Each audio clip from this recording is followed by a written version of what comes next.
RFK Jr.'s run has caught a lot of people's attention. So the Kennedy brand, he's got all these long-form podcasts going on. He's currently polling at one of the largest levels of an independent candidate in modern American history. So we sent our team out to Detroit to see what those voters were thinking about, what pushed them away from the two-party system, and some of what they have to say might surprise you. That's right. So thank you so much to our premium subscribers. You guys are helping us build content like this, focus groups, real voters, uncensored opinions. You're not going to hear much of this on the mainstream media. And of course, this year is just getting started. We got a lot more in store for you guys, so help us build the #1 independent news network in the country at breakingpoints.com.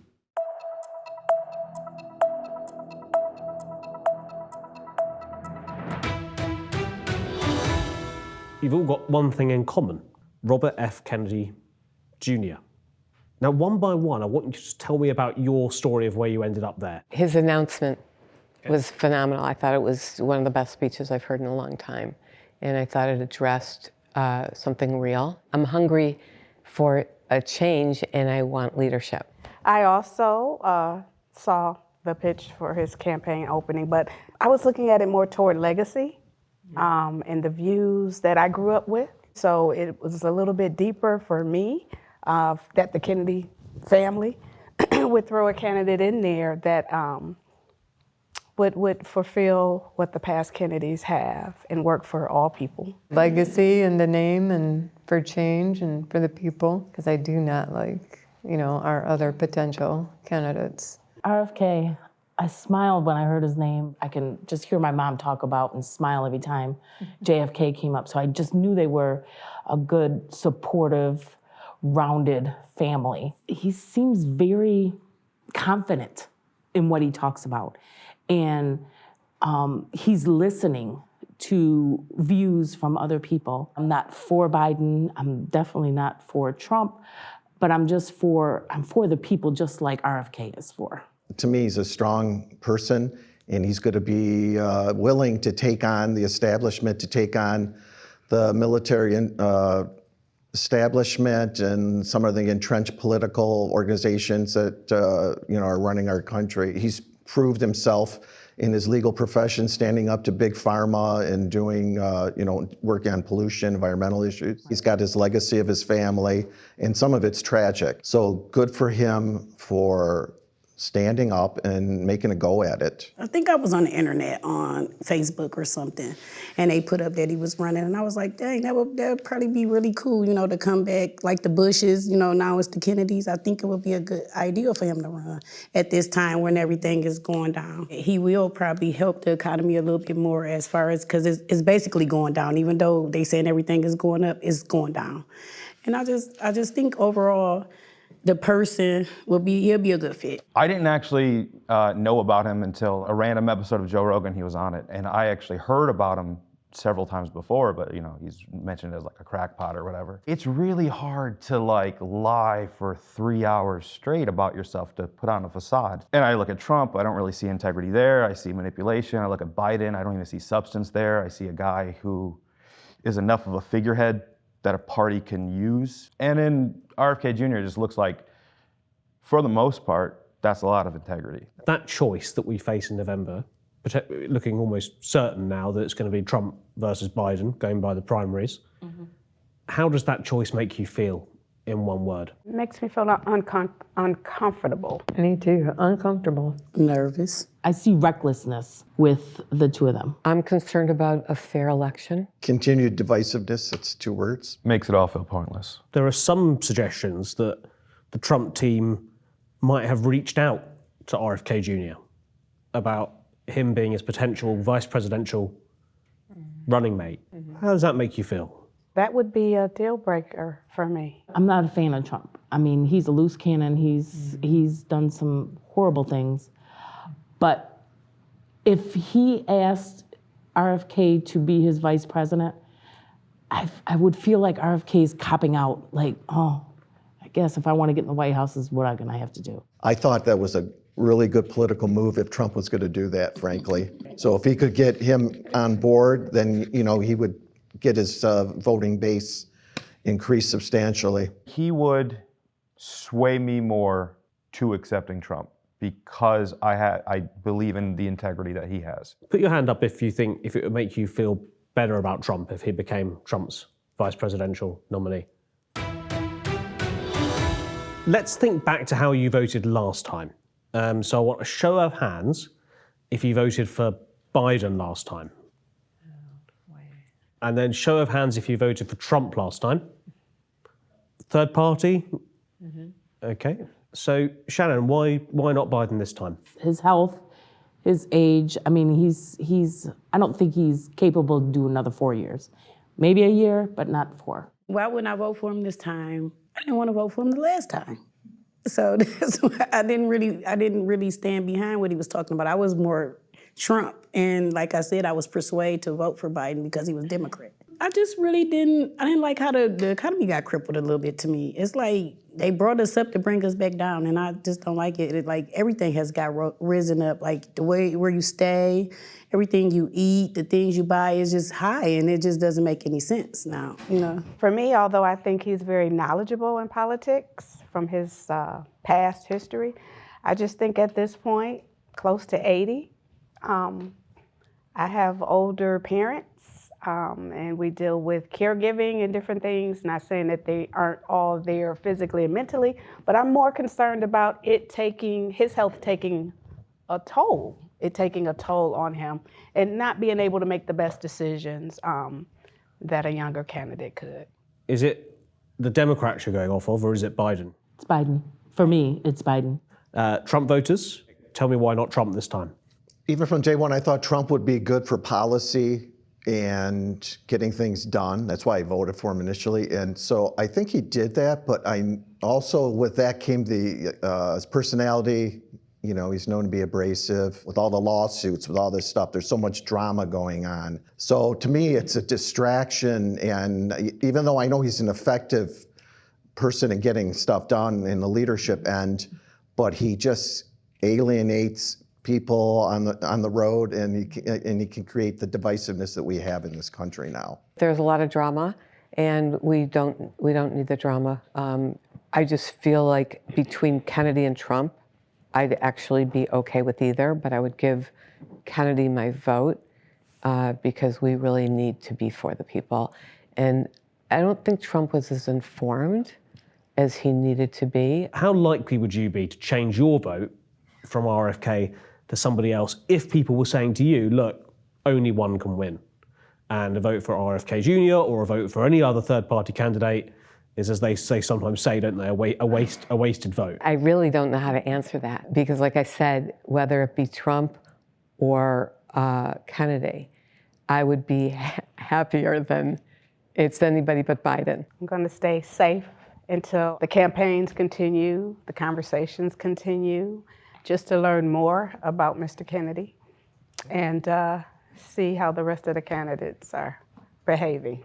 I'm going to do a lot more research and go from there. I can never say never. I'm a man of principle, and so I'm firmly going for him right now, but you put a new dynamic in there saying, you know, what if it's going to be Biden? So that complicates things for me. Okay, so you're a firm 10, but maybe not. No, firm I mean, 10.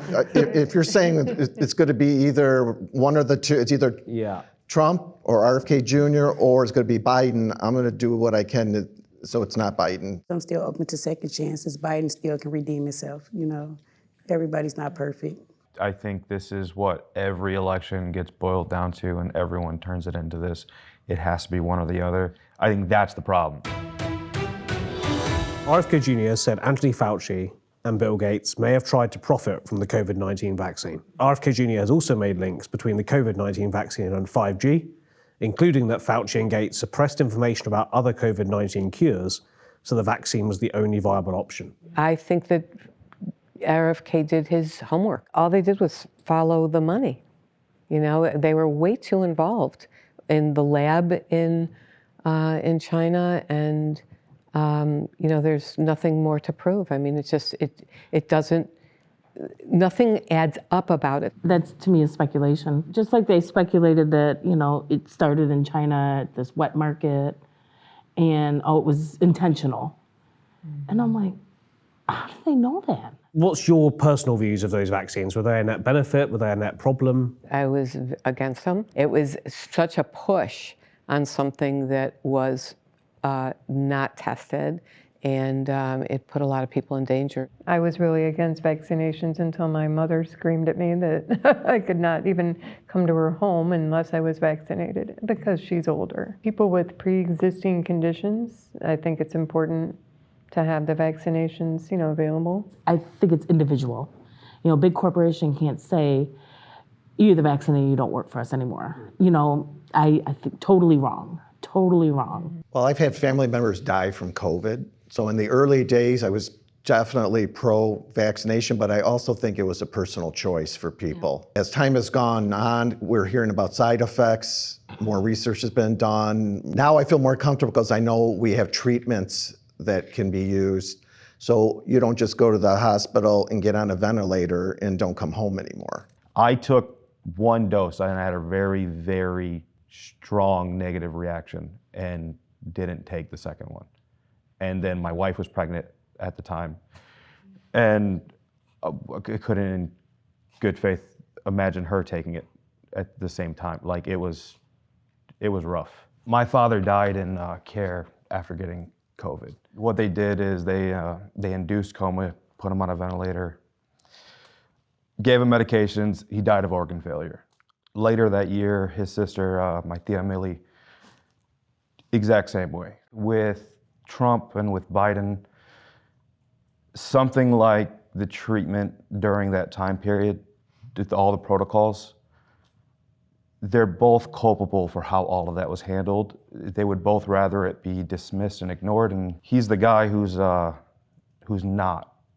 That's a focus, is to address that stuff. Are politicians telling the truth about COVID? Well, I don't think Trump was informed. I don't think Biden's being honest, and I think Fauci misled everybody. Fauci is a politician.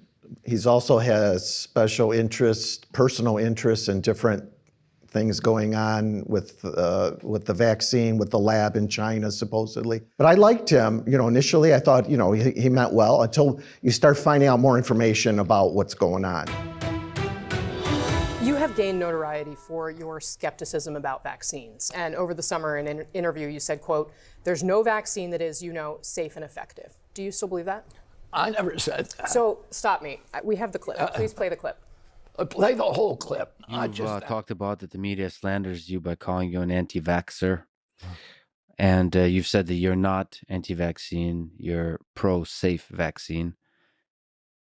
Difficult question. Can you name any vaccines that you think are good? I think some of the live virus vaccines are probably averting more problems than they're causing. There's no vaccine that is, safe and effective. So you did say it. Do you still believe it? Well, here's what I would say. First of all, I'm not anti-vaccine. How is that statement not anti-vaccine? Well, I can say right now there's no medicine for cancer that's safe and effective. It doesn't mean I'm out against all medicines. I've been fighting 40 years to get mercury out of fish. Nobody calls me anti-fish. What I want is vaccines that are proven safety. And what I meant, which was a bad use of words in this, none of the vaccines that are currently on the mandated schedule for children, the 72 vaccines, have ever been tested in a pre-licensing safety study. How do we feel he came across there? He was defending his position. What do we think? I think he should say what he really felt on that, and because I think all of us understand any medication. You just want it to be safe. You don't know how it's going to react with you as an individual, looking at the science of it. But he did look a little nervous in trying to clean it up. He seemed a little uneasy. He even said it. He said, I might have used the wrong words. I'd rather his approach of overcaution than reckless abandon. If there was another global pandemic, a real problematic new virus, the same issues we talked about are on the table again, vaccines, lockdowns. Put your hand up if you think RFK Jr. would be the best person to lead the country in that situation. Yeah, he's gonna. Okay. If there's a situation that, like previously, where they need to get the vaccine out there, I would hope that he wouldn't hold it up too much. He has to weigh that testing element and the safety element up, because if people are dying, it's a lot of pressure. I'm sure he'll weigh the pros and cons of, how many people it would benefit and wouldn't actually hold up something that would benefit more people than it hurt, but he would pay attention. I also think that he wouldn't have put all these businesses, make them close. These mom and pops, they could have stayed in business. They could have had safety measures in place rather than just across the board make them close.